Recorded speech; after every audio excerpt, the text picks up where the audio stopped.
Today I'm going to show you that you already know how to play thousands of songs. See you soon.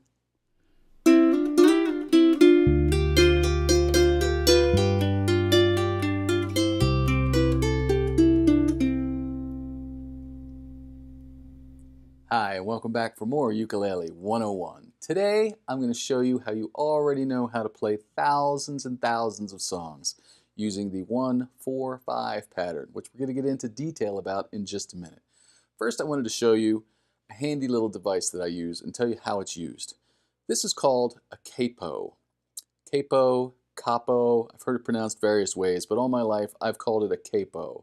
And what it does is it allows you essentially to move the nut on your ukulele, and the primary reason for wanting to do that is to make a song easier to sing. Let me give you an example. A few lessons ago we learned Listen to the Falling Rain, and when we got to the middle part of that song it went like this, starting on the G. Rain, please you tell her that I love her so. Please ask the sun to set her heart aglow. Rain in her heart and let the love we knew start to grow. You remember that? Okay, well that last line is a little bit difficult for me to sing. It gets a little too low. Rain in her heart and let the love we knew start to grow. So how can I make it a little higher to make it a little easier to sing? Well, that's where the capo comes into play. I'm going to take the capo and put it at the 2nd fret and then tighten it down. It's got a little screw on there. Tighten it down, and now it's just kind of like with our B minor chord. Remember, we had to use our index finger to take the place of the nut because we were moving up the neck slightly. Well, now we're going to use the capo, and that replaces the nut for every chord we play, not just the one chord where we use the index finger. So now we're going to play the same chord shapes that we did before, the shape of the G, the F minor 7th, the D. But even though it's the same shape, it's not the same chord anymore because we've now made everything a little bit higher. So this G that we were playing before is now actually an A, but we're not going to worry about that. All we care about is the chord shape that we played before. So we were playing a G chord shape, we're still going to play a G chord shape. Only now the song is going to be just a little bit higher, making it a little bit easier to sing. Rain, won't you tell her that I love her so?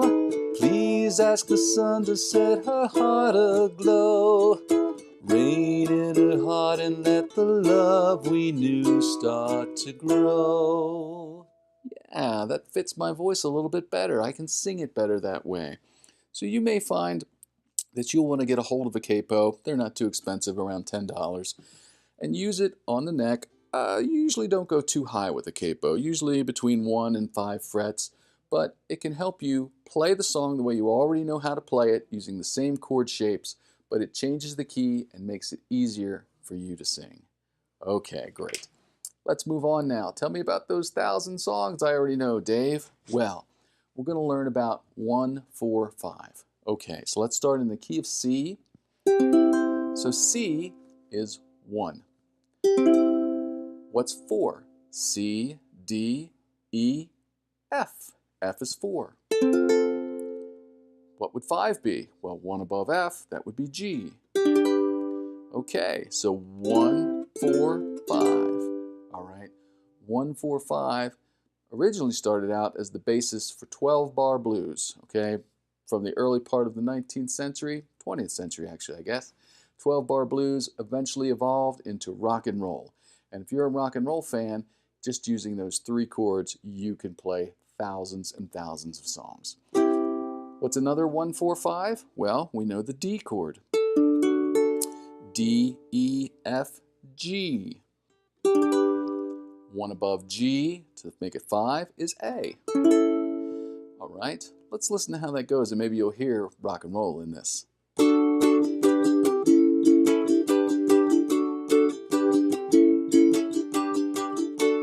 Okay, one more set of 1-4-5 that we already know the chords for starts on G. G, A, B, C, and up one more to D.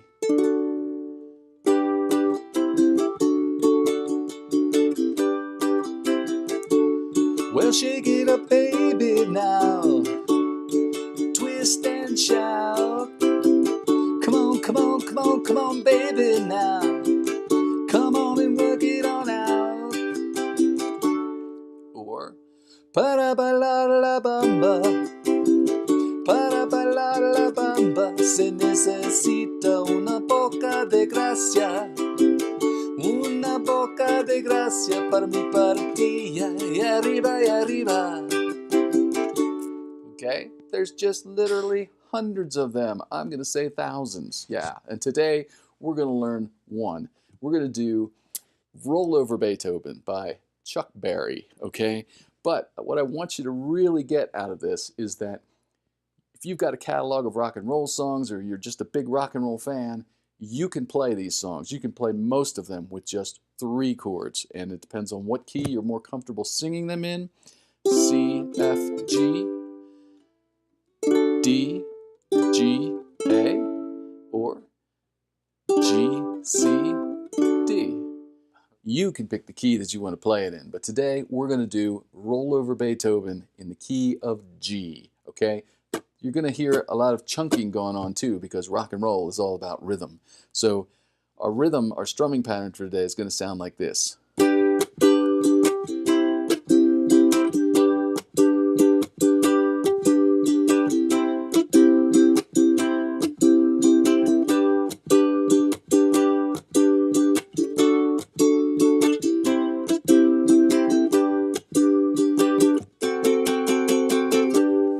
Okay, so let's just give it a try. I'm not going to worry about doing all the verses. I'm going to do several. You just follow along with me, and we're going to play some rock and roll today on our ukulele. Are you ready?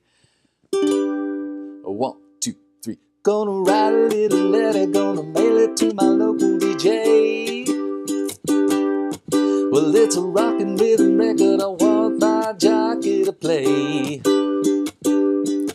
Roll over Beethoven, gotta hear it again today.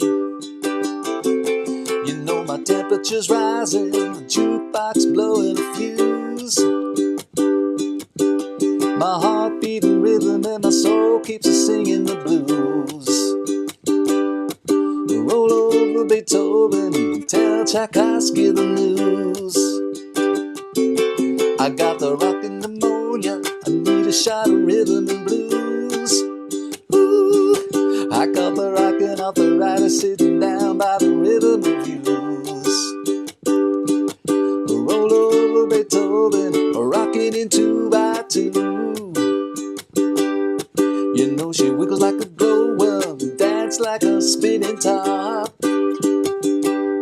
She's got a crazy partner, you ought to see him really rock.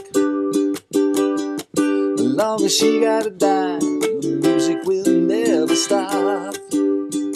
So roll over Beethoven, roll over Beethoven, ooh, roll over Beethoven, roll over Beethoven, roll over Beethoven, dig these rhythm and blues. All right, I hope you had a lot of fun with that one. I know I did. Rock and roll is always lots of fun, right? Okay, this brings us to the end of this beginner series. You now know lots and lots of chords. You know thousands of songs as we learned today, but you know the songs that we learned over the last dozen or so lessons. Keep on practicing those. Practice your techniques. We're now going to move on to some themed lessons. And since this is November, I'm about to start doing a series of Christmas songs, Christmas carols. Okay, so look for that in the near future. Probably do them in sets of 8 to 10, and I hope you'll enjoy playing those Christmas songs. They're always great to have fun singing and playing with friends and family. Thanks so much for joining me on Ukulele 101, and I'll see you back next time.